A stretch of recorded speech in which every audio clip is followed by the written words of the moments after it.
Aloha, welcome back. We are on Chapter 9, and the topic of Chapter 9 is long-lived tangible and intangible assets. This is quite a long chapter with a lot of material. We're going to focus on one part of it, probably the larger part of the chapter, and that would be on long-lived tangible assets. Long-lived tangible assets are generally the productive assets of the company. They would include things like trucks and automobiles.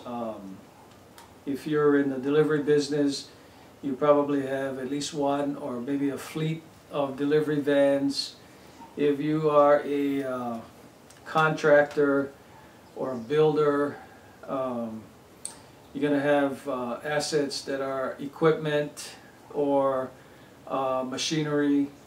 Your assets could include buildings and also the land that those buildings sit on.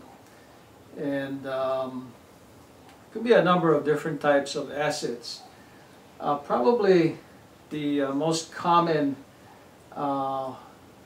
defining characteristic of a long-lived tangible asset, a productive type of asset, is that they generally will last for several years.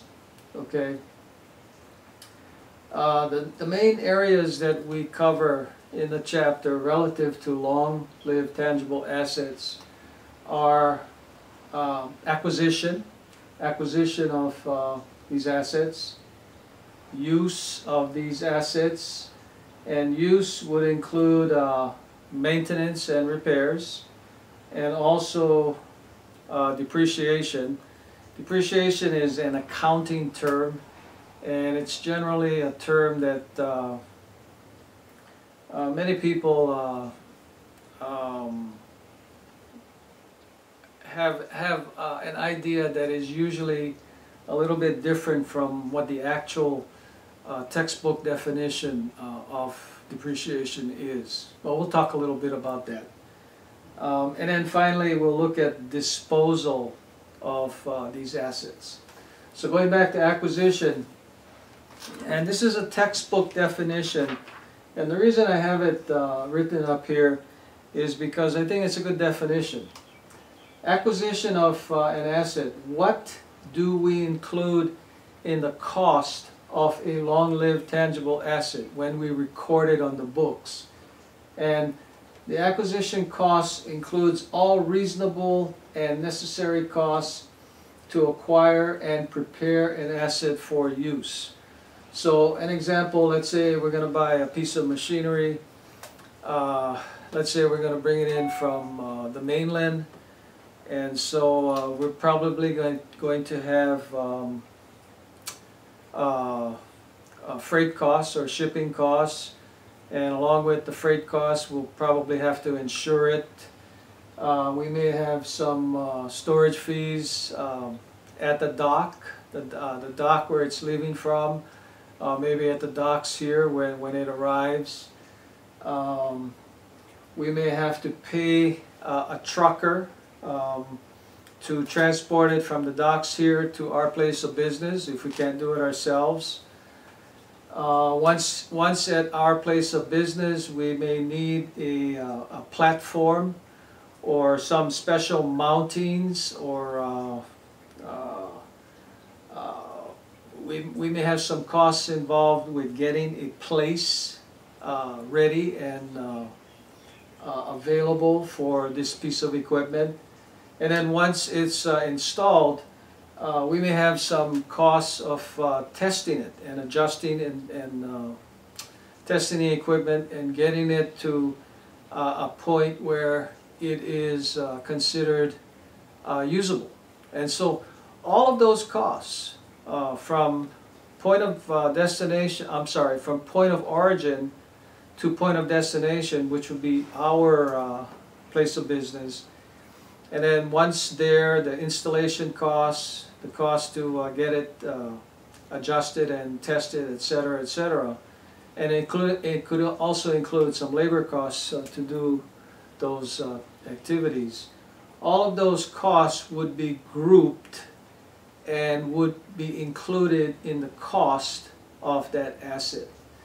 And of course, when we record that cost as an asset, let's say we're going to record it as a machinery, we would simply debit machinery for that total and credit probably cash and probably it's usually a combination of cash and some long-term liabilities. So it would be a credit to cash and a credit to maybe a note payable for the total of which would include would be that total acquisition cost. In a subsequent lesson, we'll try to work on an exercise that will show how we do that. As far as use of an asset, generally an asset once in place and being used is going to have to be maintained. Most of the maintenance and repairs involved for an asset would be of a nature that would simply keep that asset in running condition or keep it working. And so those types of expenditures generally are considered ordinary repairs and maintenance. They are called revenue expenditures because they are recorded as an expense in the period in which they are incurred. And again, ordinary repairs and maintenance are expenditures which simply keep an asset operational, keep it running, as opposed to extraordinary repairs and maintenance. Extraordinary repairs and maintenance are expenditures of a nature that would tend to improve the efficiency of an asset or perhaps extend its useful life. So instead of being able to use it, let's say we had thought we would be able to use an asset for 4 or 5 years, maybe we can add something to it that would extend its life another 1 or 2 or 3 years. That would be an example of an expenditure that we would call an extraordinary repair, and that would be referred to as a capital expenditure because that type of expenditure would not be recorded as an expense in the period incurred. Rather, that type of expenditure, a capital expenditure, would be added to the asset account balance. Big difference. And again, we'll work an exercise that will show that those types of expenditures and how they are recorded.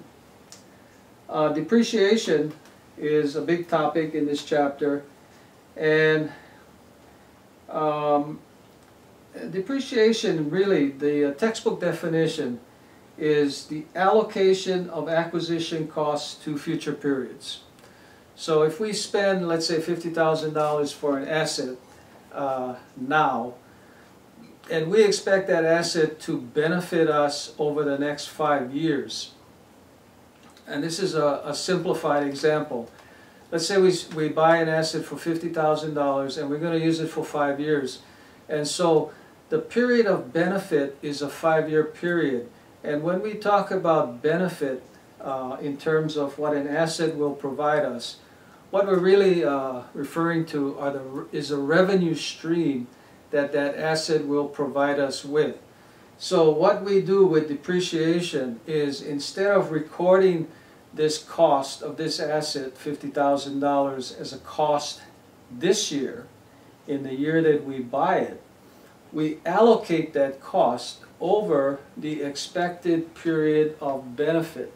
So in the example, we're saying that this asset is going to earn us revenues over a 5-year period, and so we would take that $50,000 and spread it or allocate it to that 5-year period. And again, a little bit oversimplified, but basically we would divide 50,000 by 5, and so we would show $10,000 of cost over a 5-year period, and that cost would be matched to the revenues that are being generated each year by that asset. And then finally, the chapter talks about the disposal of an asset. Nothing lasts forever, and long-lived assets are no exception. And so assets of this nature are usually disposed of in a number of ways. We can sell it, we can trade it in, or if it's all used up, then a lot of companies would simply abandon or simply give away or abandon those assets. And so this would be a lead-in to our discussion, and in subsequent lessons we'll cover some of these areas a bit more in detail, and looking at some of the journal entries involved in recording these types of transactions. Thank you.